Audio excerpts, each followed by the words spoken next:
Табигать фасыллары яңа гына бирелгән яшел яфраклы яздан башлана. Аның артыннан бехисап төрле яшьнәп чәчәк аткан аллы-гөлле җәй җитә. Озакламый аны алтынга төренгән мул көз алмаштыра. Шушы көзне ап-ак карлы юрганы белән кыш каплый. Менә кышы гомере дә яшел бөреле балачак, чәчәкле яшьлек, алтын көзле олыгаю һәм ап-ак бәсле чәчләр белән килгән картлыкка алмашына. Һәм шушы картлыкка керү ул Худайдан бирелгән олы бүләктер инде. Аллага шөкер, безнең газиз кешебез, сөекле әтиебез, газиз бабагайыбыз да шушы картлыкка керде. 1936 елның 27 февралендә Насыровлар гаиләсе Ахметҗан бабабыз һәм Гөлҗаман әбиебезнең 5нче балалары булып яраткан әткәебез туган. Аңлашылганча балачак еллары аның бик тиз өзелә. Көтмәгәндә бөек ватан сугышы башланып, күп балаларның бөреле балачаклары юкка чыга. Менә безнең әткәебез дә нужа арбасын күп тартканнарның берсе. Бары 12 яшеннән Нариманова колхозының кырларында эшли башлый ул. Шушы мәшәкатьле балачак тиз уза һәм аны армия сафларына алалар. 3 ел Германия илендә хәрби хезмәттән үтәп ул яңадан туган ягына кайта һәм механик, тракторист һөнәрен ФЗУда үзләштерә ул. 1960 елның декабрь айында яраткан тормыш иптәше, сөекле әниебез Шафиева Рәшидә Әхмәтша кызына әйләнә һәм татулыкта, мәхәббәттә 4 балаларын безне кадерләп үстерәләр. Билгеле, безне үстергәндә аларга җиңел булмагандыр. Әмма әтиебез белән әниебез күп көчләрен куеп, безне укытырга да тырыштылар. Барыбызны да башлы күзле итеп олы тормышка да чыгарып җибәрделәр. Кызганычка каршы әтиебез 2009 елдан алып бүгенге көндә ялгыз канат кага. Әниебез мәңгелек дөньяга китеп барды. Әмма шуңа карамастан ул ялгыз түгел дип әйтергә кирәк. Аның күп санлы оныкчалары бик яратып, мөмкинлек чыккан сайын бабалары янәшәсендә җыелалардыр. Шушы өйдә ниндидер рәхәтлек, бәрәкәт бар диләр. Бусы чыннан да шулай. Чөнки әтиебезнең җылы кочагы, акыллы сүзләре, төпле киңәшләре барыбызга да җитә. Раббым, бу озак шулай булсын иде әле. Әти дип дәшәрлек кешебез 1000 яшәсен. Без аны барыбыз да бик яратабыз һәм алдында кылган изгелекләре өчен 1000 рәхмәт әйтеп түбән генә башыбызны иябез.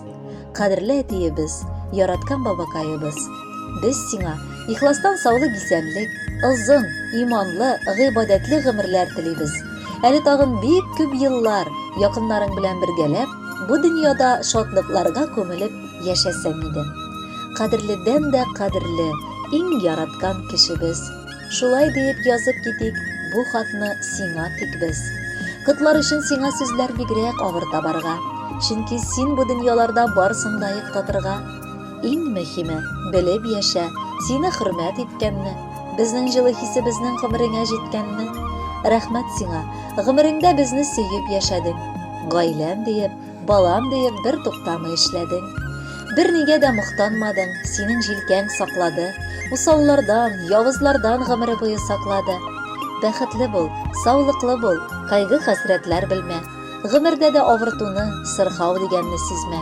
Иң изге теләкләр белән балаларың Раилә, Рафаил, Рамис, Рушания, Румия, Марат, Розалия, Наил һәм барча оныкчаларың. Хөрмәтле Шөкүр Әхмәтҗанович, туган көнегез котлы булсын. Бәхетле булып, алда да гомер кичерегез. Алдагы җыр бары сезнең өчен яңгырый.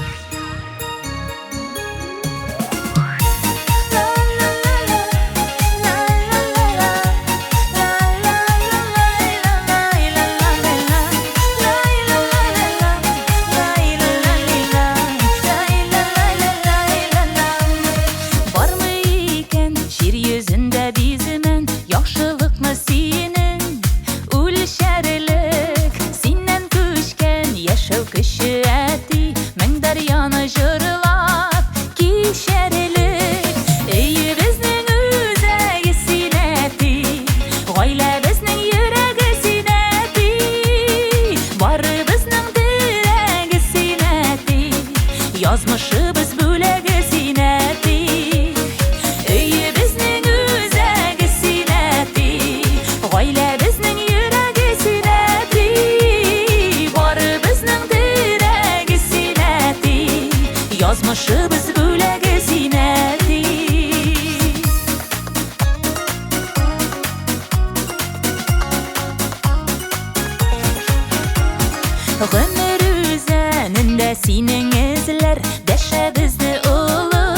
Юлларга чәчләремә кырау төшкән диеп үпкәләмә әле юлларга.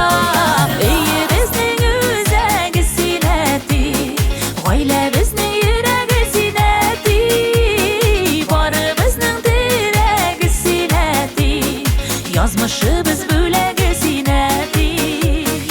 Өебезнең үзәге синәти, гаиләбезнең йөрәге синәти, барыбызның терәге синәти, язмышыбыз бүләге синәти.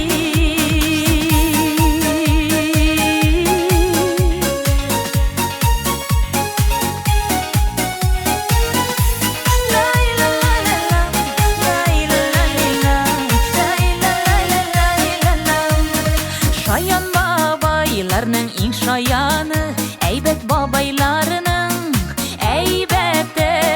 Бүләк булсын әле бу җырыбыз, оныкларның сиңа рәхмәте.